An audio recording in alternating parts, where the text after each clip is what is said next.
নমস্কার। পূজা উপলক্ষে আমি এই কাজটা করেছি। একটি লাল পাঞ্জাবিতে আমি কলকা ডিজাইন করেছি।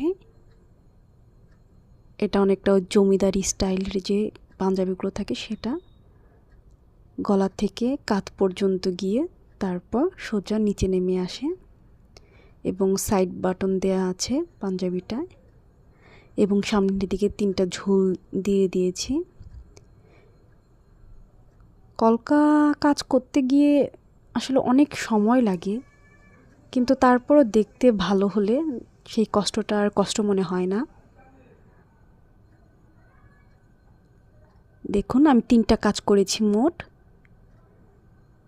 এই তো দেখতে কিন্তু চমৎকার লাগছে, বেশ চমৎকার লাগছে। এর সাথে রয়েছে ধুতি এবং ধুতিতেও ডিজাইন করে দেওয়া হয়েছে লেস লাগিয়ে, তারপর কাপড় সেলাই করে সেখানে আমি কলকা করে নিয়েছি।